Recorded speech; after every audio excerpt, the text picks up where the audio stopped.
welcome back to the beginning of week 8.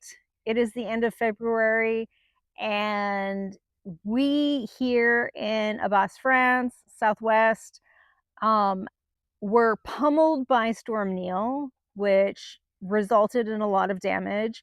And then subsequently, we got pummeled by Storm Pedro, which didn't have the same wind effect as Storm Nils, but definitely came with a lot more rain. So we were kind of reacting to that. Um, Everything that I needed to do this past week during week 7 did not get done. None of it got done because I'm definitely falling behind schedule with everything that I wanted to do in the garden. But I will say that I have been able to catch up with a lot of things. So I think at this point, I'm almost caught up to week 6. I still need to do things that were supposed to be done this last week. So fertilizing my garlic, trimming my wisteria, things of that nature. I am planning on doing this week, which is actually supposed to be very nice. Interestingly, I think that the winter here has been really, really, really temperate. Our last major freeze was actually the beginning of January, and we haven't had a freeze since then. So I might be jinxing it, but knock on wood, we're actually done with freezes this year. I'm starting a lot of seeds. Most of them are planning to be done indoors, but as they germinate on the heat mat and start to grow, if they don't require the heat, I'm actually planning on moving them outside because I am fairly confident that we're done with frosts for this season, which again, I will say is incredibly early. Typically, we are not done with frosts until like sometime in March, and they don't even suggest planting outside until mid-May.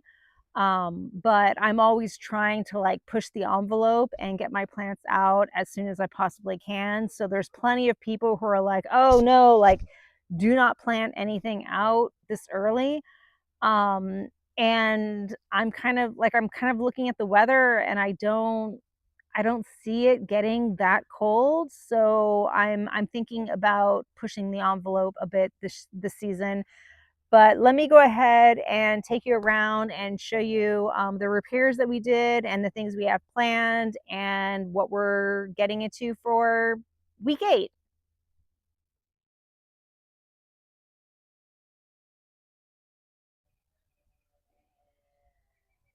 So out in the garden, nothing much is going on.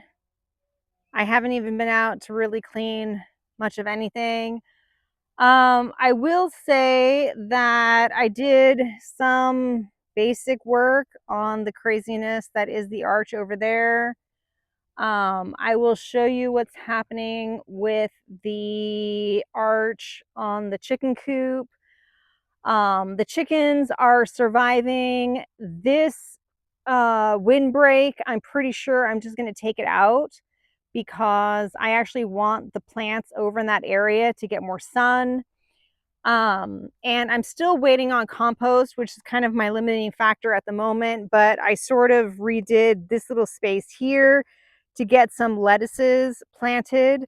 So the rest of the bed is still kind of random carrots and things, but I want to clear from like this little support system that way and plant that out later.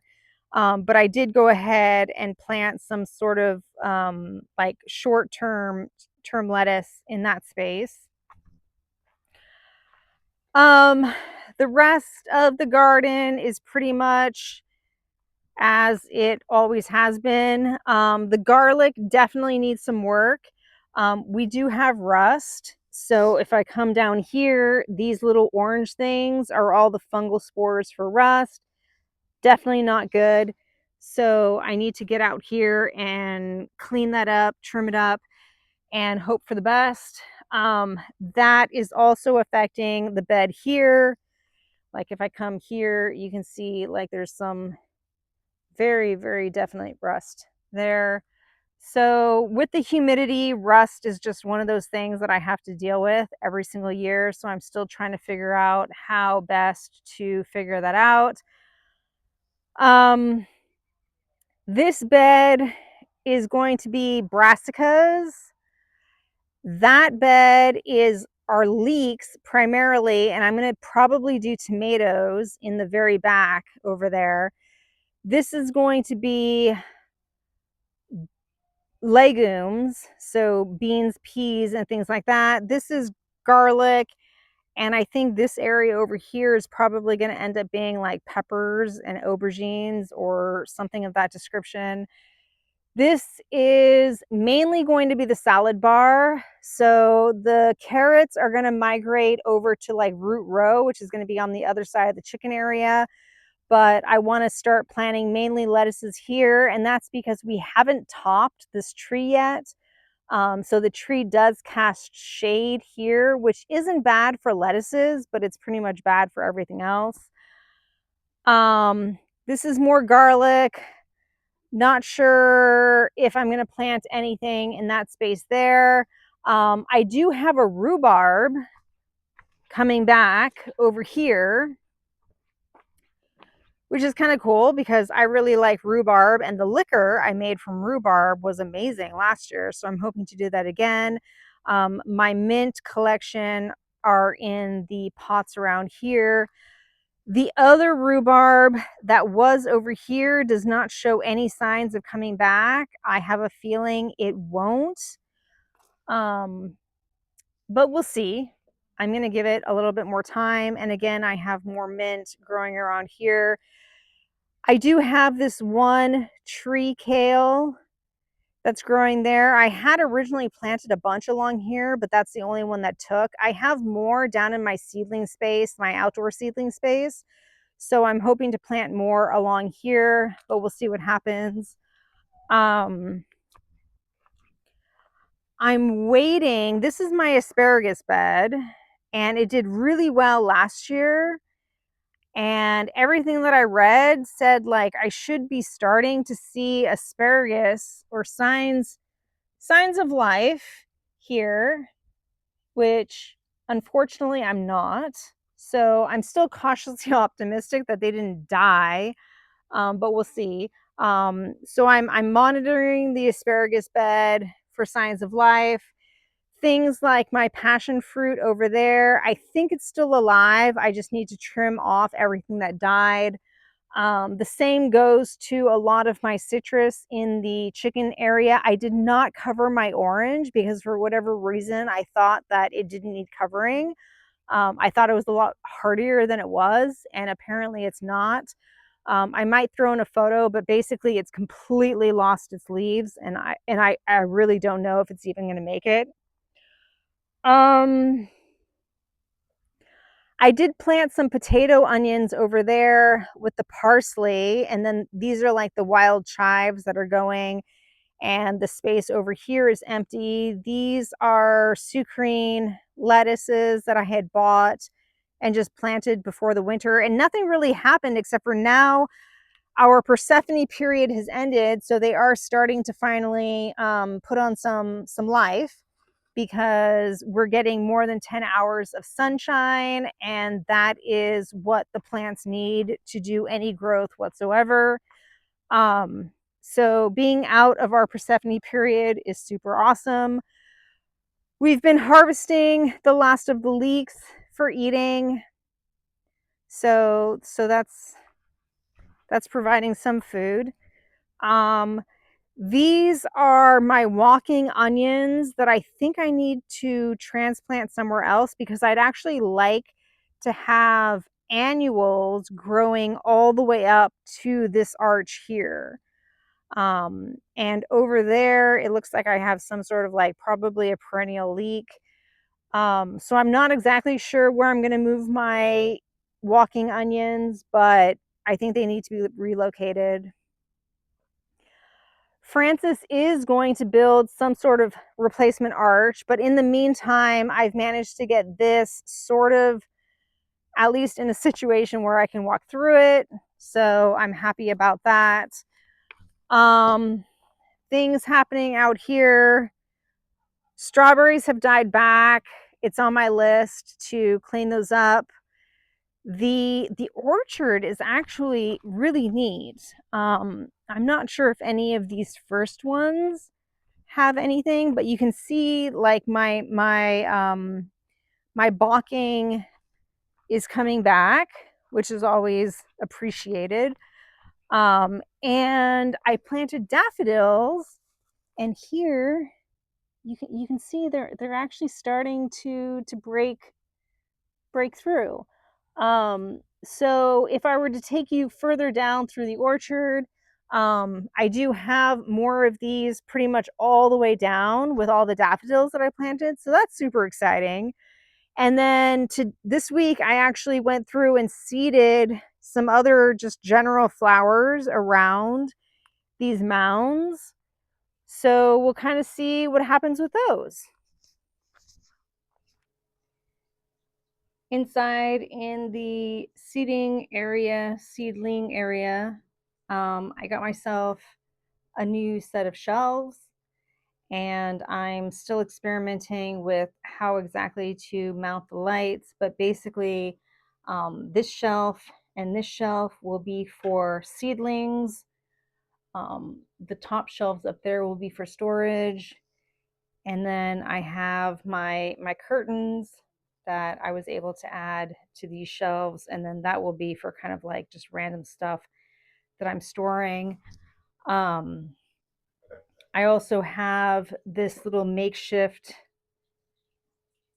thing in front of the door, because this is the only window in this room.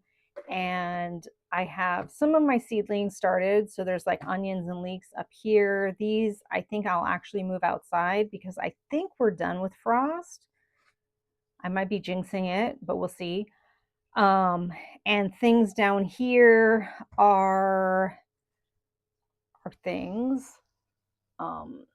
This one is snapdragons. So little flowers. That's celeriac, which got really leggy during the storm because I had no lights. So we'll kind of see how those go. The parsley hasn't even sprouted yet, but I have a lot of that outside.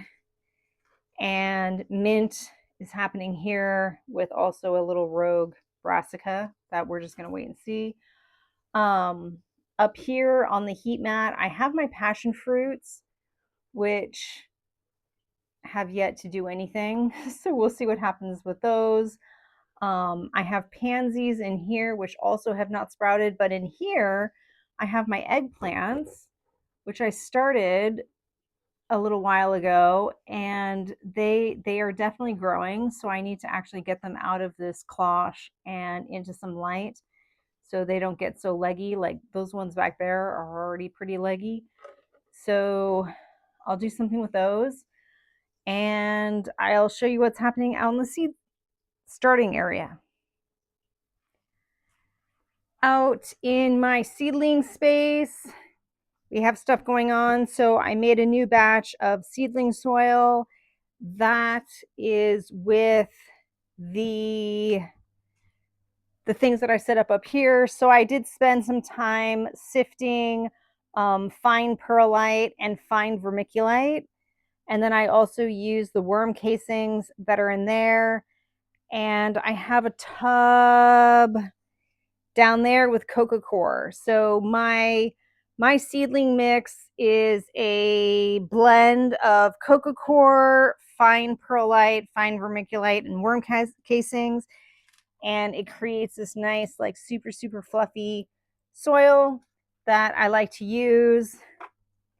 These are projects that are happening later, but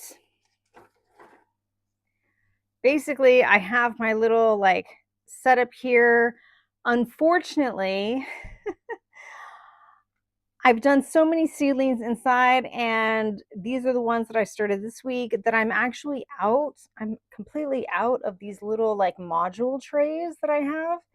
So I probably need to get some more. I do have like these cardboard things that I use, and I have toilet paper rolls, and I have a bunch of these little tiny pots that I use at various different stages of the whole seedling experience. But I've busted out my seed sorting thing. So pretty much everyone's doing this now. It's just like the old photo containers. And for me, I've done it by month. So this one goes from January to May. And it's basically like in February, I have 5 containers, one of which is just flowers, one of which is just peppers, one of which is all of the things that I kind of succession sow starting in February, and the other 2 are like the random things like aubergine, eggplants are in those. There's a bunch of other things, but this is how I kind of keep my seeds organized, and I really like this setup, so I'm sticking to it. I have some of my random potatoes from last year that are chitting out here, and I have others in the toilet room, which is a little weird. But it's the only room that stays cool and bright, so that's why I have them here, there. And yeah, not much else has happened in this space. It needs some cleaning up. I have started processing more of my butternuts because this past year I had the problem that they got really cracked because we get lots of rain, and I just didn't harvest them in time, so a bunch of them cracked and had issues. I have some squishiness issues, so basically I just cut them to where they're still good, and I'm going to save them from there. But those are all being processed as we speak, and they're going to go into the freezer. All of the ones that I lost are kind of up in that wheelbarrow there, so it is what it is. I'm hoping for better luck next year. This is the last batch of our small woods, so this is the only thing that's left to start fires with before we have to start buying things. Thankfully, this year I think it's pretty mild, and I think we're done with frosts, but I might have just jinxed it saying that. But this is the last of our small woods. And then over here, this is also the last of our firewood. We have decided that we're not going to buy any more for this season, so we're just going to use up what we have, and that'll give us an opportunity to really like clean this space out and completely reset for next season. And since the weather's been so mild, we don't think that's going to be a problem. But basically, I think we had an existing 2 stairs, and then we ordered 6 stairs. So during this year, we've probably used about 8 stairs. This space in general, we think can hold about 10 stairs. So we are planning on just basically using up the rest of the wood we have, clearing this whole space out, resetting it, and then next year we'll order 9 stairs and hope that's enough for us. In the utility room, not much is happening. The solar folks came out to troubleshoot why the solar power failed. I'll go outside to talk to you a little bit more about that. But we do have our new chest freezer. Unfortunately, we didn't have enough clearance between any freezer and the cabinets that we put in to be able to use an opening, like a regular hinge opening chest freezer. But if I move my laundry out of the way, we have the chest freezer. This was pretty much the biggest size we could get that still offered enough space for the ventilation system here. And then these doors, they are fully insulated, and they just slide. So inside there, it's just coming up to temperature, so there's nothing in here. But this is going to be the chest freezer that I'm hoping to use to store all of my summer stuff. That'll go in there.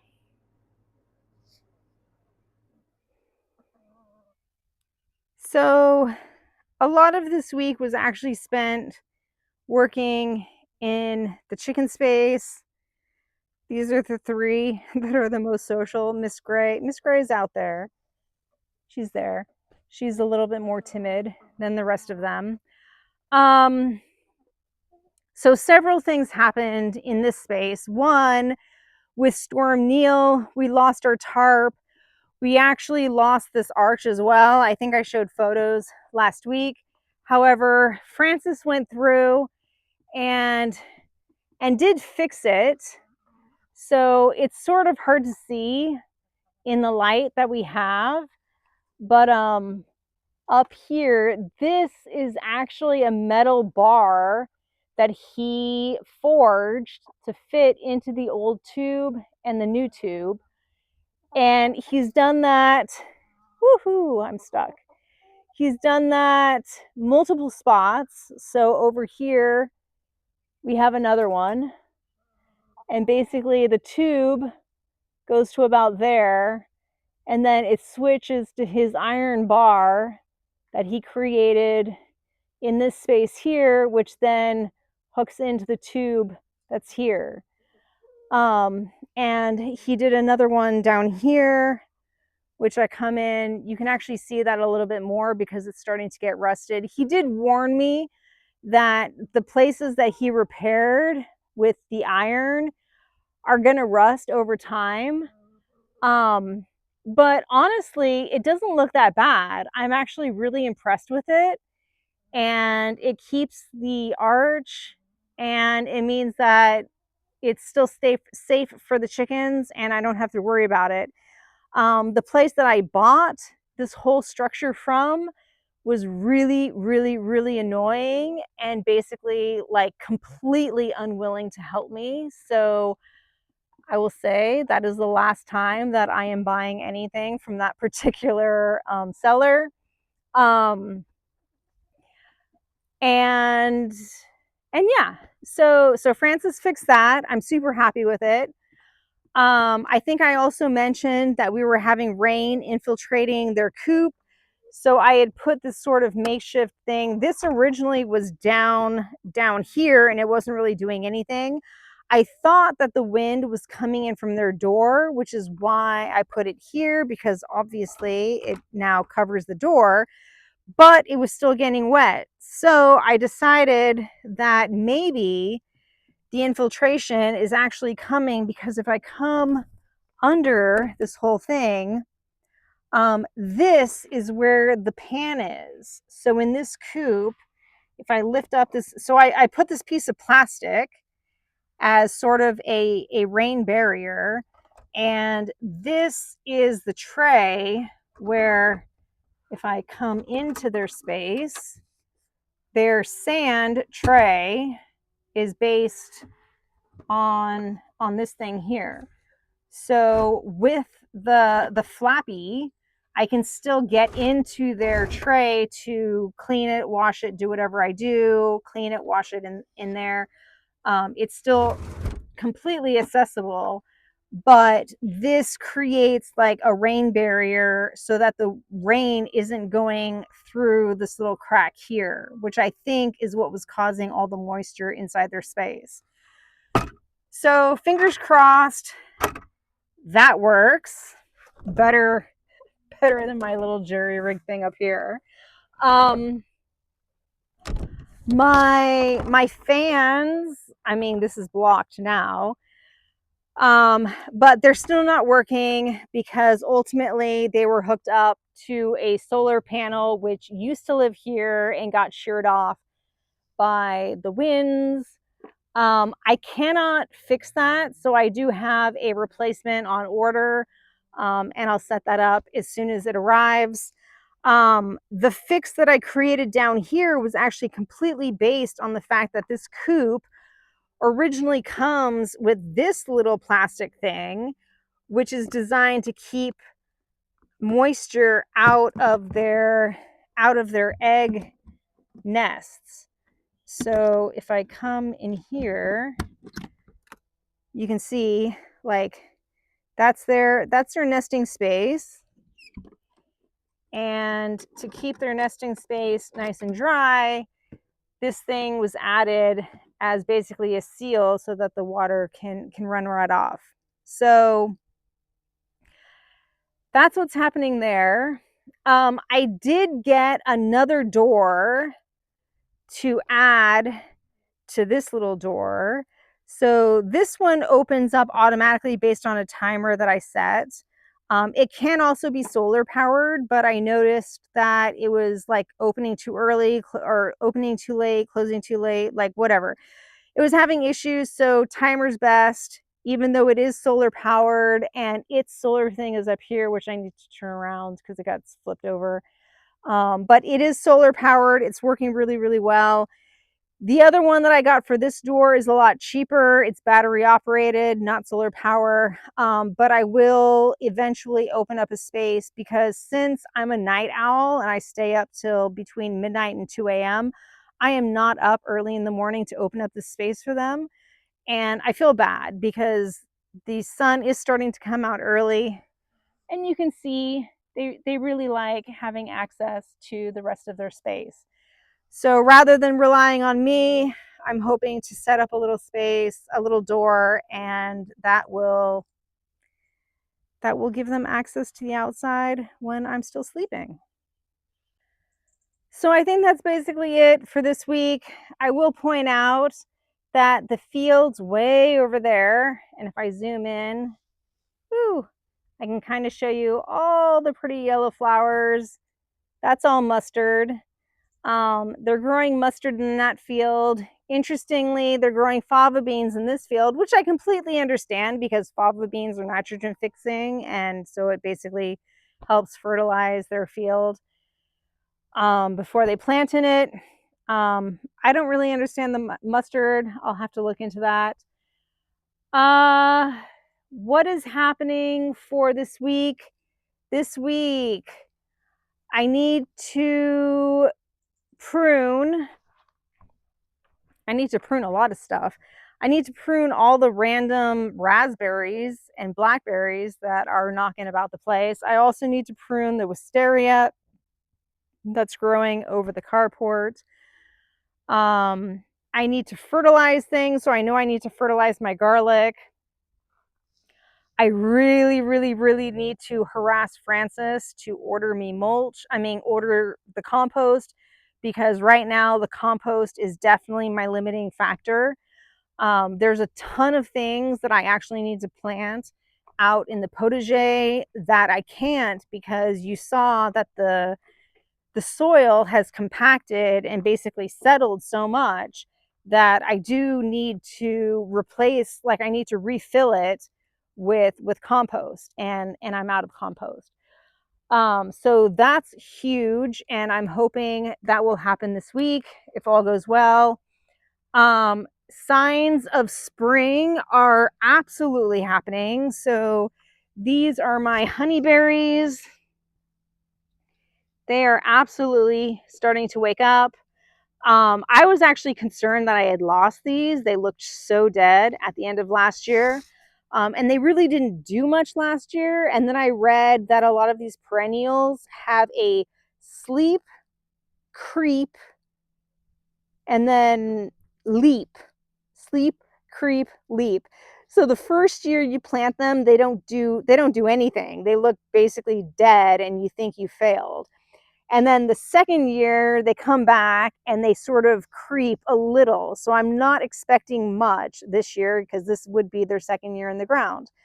And then maybe if I'm lucky, next year they'll leap and then suddenly decide that they want to grow and do really well. So fingers crossed, we'll see what happens. But basically we have Aurora and Borealis. They are honeyberries, very, very similar to blueberries, but they don't need the super acidic soil because since my soil is mostly clay, I just don't have a lot of acidity there.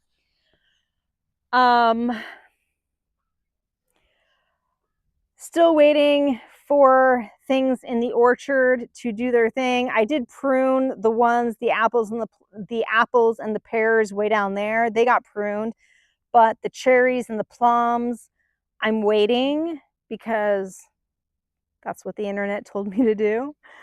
And other than that, we're just hanging out. It is sunset here.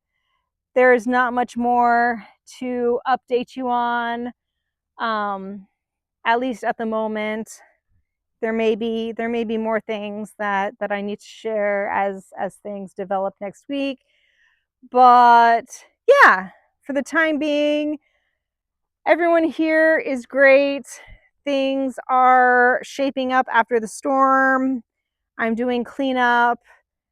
I need to clean up all the shrapnel that's left on the cage. I have another like rain tarp thing that I've ordered that I will put up here. We have solar panels coming to replace that. So yeah, just a lot of random repairs from the recent storms. And I will leave you with this, like, I don't know, what is it? Aprium. So it's a hybrid of an apricot and a plum. It's more apricot than it is plum. And that's because I was told by the local nursery that apricots do not like to live in this space, this area. But yeah, look, there's so many little flowers. Like spring is definitely coming way earlier this year than I've ever seen it come. Granted, I've only been here 3 years, so that doesn't say much, but I will leave you with all the pretty flowers of my aprium because these are definitely what is bringing me joy right now. And I hope you all had a great week, and I will see you next week. Bye.